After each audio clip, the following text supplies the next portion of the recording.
I have been doing an exegesis of Genesis chapter 1, reading the Hebrew, talking about the meaning of the text, but I want to make this available for English readers. So I'm not doing a lot of grammar or anything like that so much as trying to understand the meaning of the text.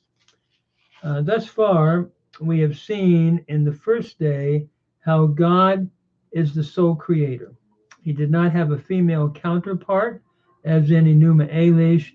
He just created the heaven and the earth and spoke as a king on the throne. Let there be light. And there was light. Light being the first, after creating the heaven and the earth, the first element of what he creates on day one.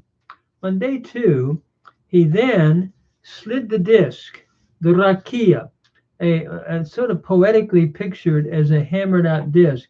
He slid between the waters and separated the waters above from the waters below. And this is in sharp contrast to that which we find in Enuma Elish, where in that, for example, Marduk had to struggle with Tiamat to really form the heaven and the earth and so forth. So we've talked about that. What I'd like to do now is come on to the next few verses and make it very short and yet try to get to the essence of the text.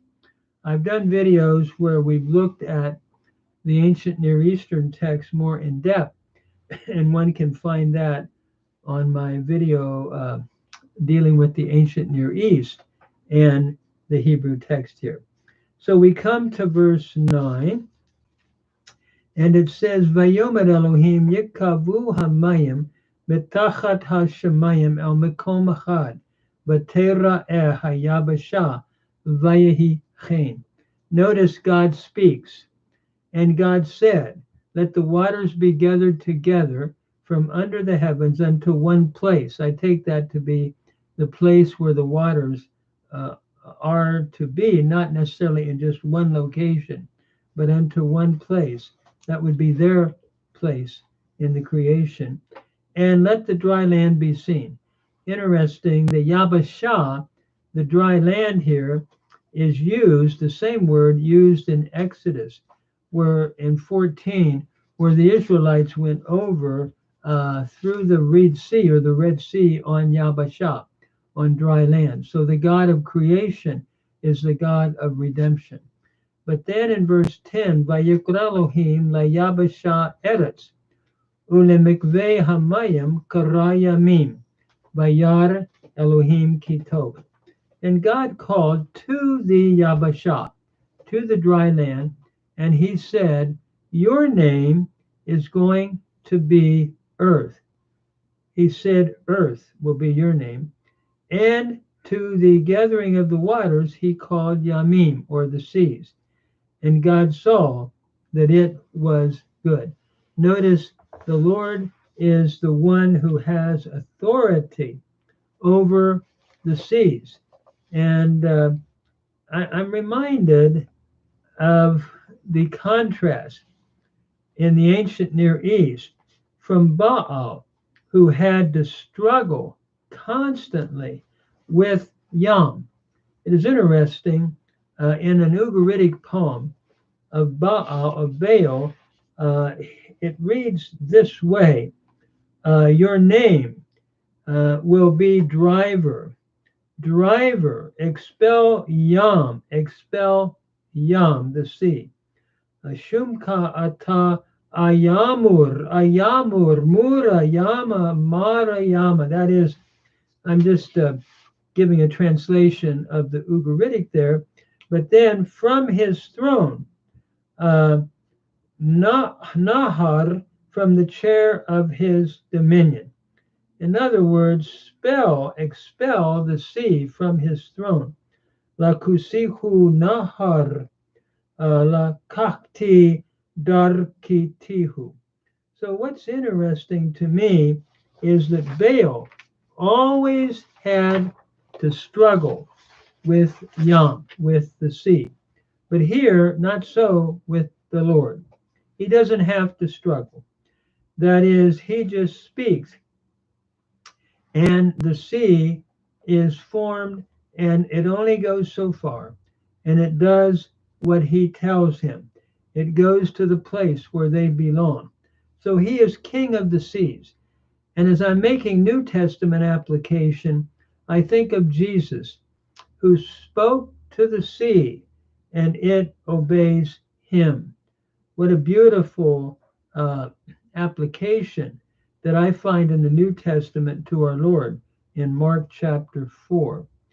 It's also interesting that in the ancient Near East, Baal in the Ugaritic narrative was the Lord of thunder and storm and rain. We see this particularly in Psalm 29. But the good news is Yahweh alone, Elohim alone, is the one who has the power of the waters, of the sea, and also of the storm and the rain and so forth. So this is being driven home on day 3. Then he comes to the earth, bringing forth grass. Vayomer Elohim tat she haaretz desha. Aseb Mazria Zera, Eitz Peri, Ose Peri Lemino, Asher Zarovo Al Haaretz, Vayehi Chen. That is, and God said, let the earth green itself with green grass, herb, yielding seed, fruit tree, making fruit according to its kind, whose seed is in it upon the earth. And it was so.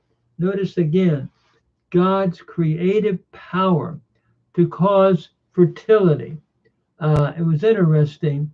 Baal was known for fertility, and Asherah in Ugaritic narrative or Canaanite literature. God is the source of life, of all fertility. He's the one that makes the crops grow. We just came from outside, and Janet and I were looking at the beautiful flowers that the Lord is causing to grow, the fertility of God's creative work.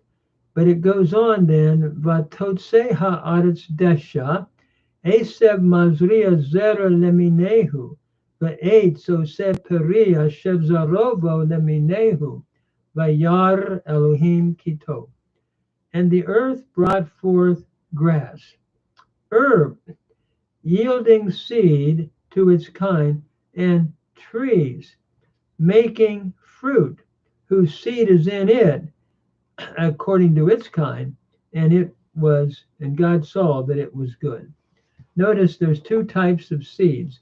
The seed, like grass seed, that's spread, and then the seed that's in the fruit. So 2 types of seeds. God is the creator of it all. So what I find here, and by the way, this is the day 3 of Vayehi Erev Vayehi Voker Yom Shalishi. The interesting thing is that God is the source of life and fertility.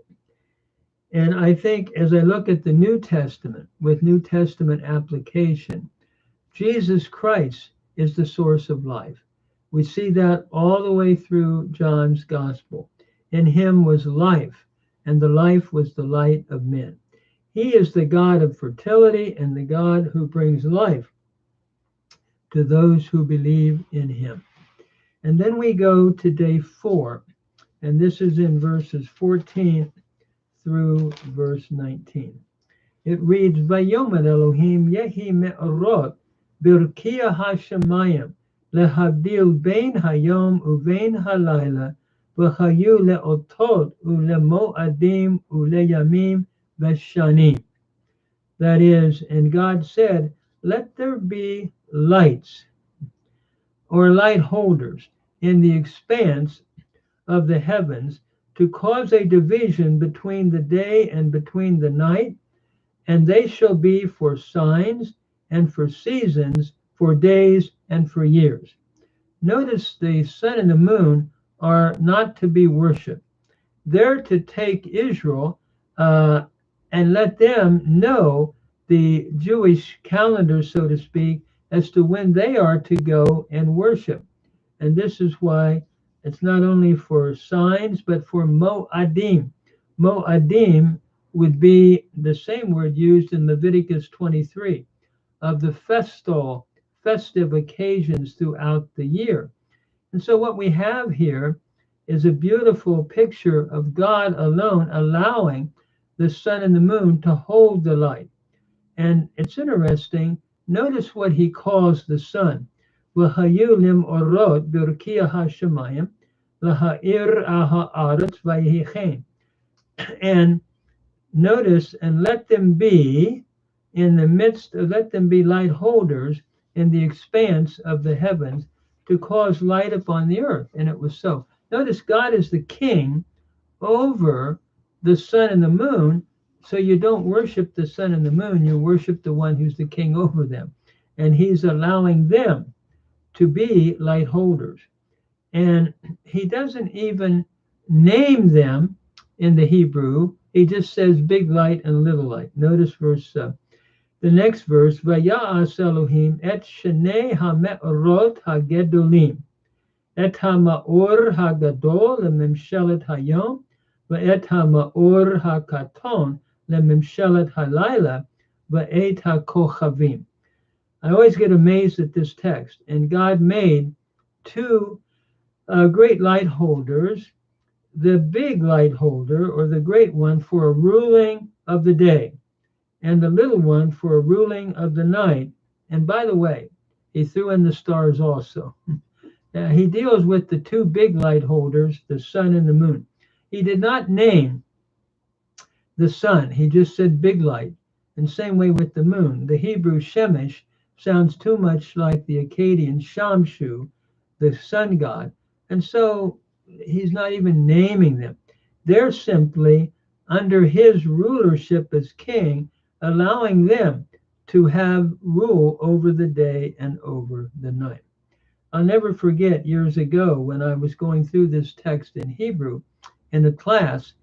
Most all of the students were Jewish. I was the only, I think, Gentile in the class, or one of the few. And I remember the professor at that time saying this word memshelet in Aramaic is like Aramaic. It's got like the Aramaic infinitive. It has a mem prefix. Does anybody know where that is in the Hebrew Bible? What so happened, I know most of the students had memorized a lot of the Hebrew Bible in Hebrew. And being a Gentile, being a goy, I have not. I had not. But it's interesting. I had just read that text right before class, and they were answering all the time, from the text. And I shouted out, "Memshelet, the memshelet," and it was sort of humorous. One of the ladies who was a teacher, a Jewish teacher, said, "I'm impressed." And I said, "Well, that's probably the last time you'll hear me speaking in this class, because, and that was about the last time, I think." But it's interesting. I often think about that as I come across this word, for a ruling of the day and for a ruling of the night.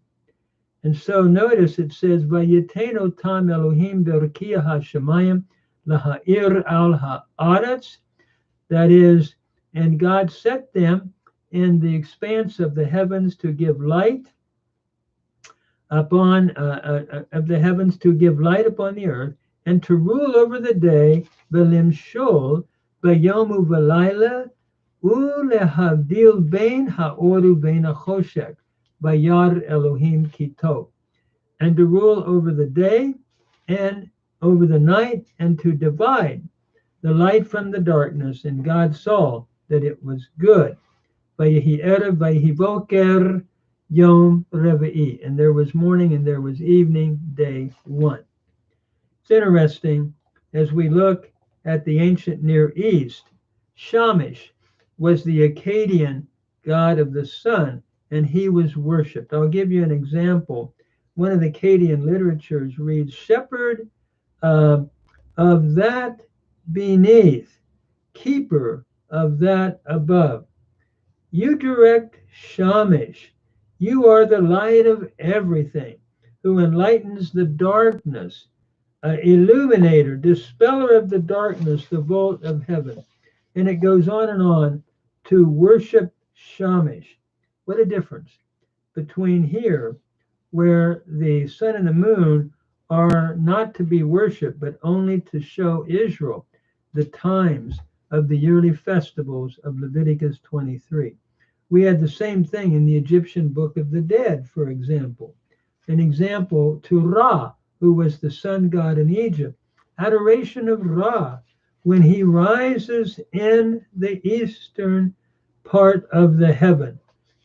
Here again, the worship of Ra. What a difference between what we have here and what we have in the ancient Near East. Praise God. He is the creator of the big light and the little light. And by the way, even the stars.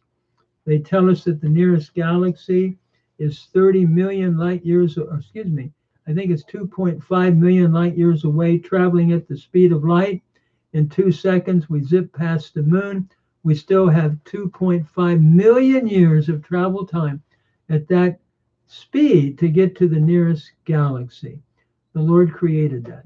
And then he also created the sun. They tell us the earth, if my memory serves me correctly, fits into the sun, I believe, 1,300,000 times, 1,300,000 times, I believe. Check me out on that. But it's interesting. The Lord is the creator of that. And in the New Testament application, Jesus is the creator. For all things were made by him. We're told in John 1:3, and without him was not anything made that was made. This was, and it was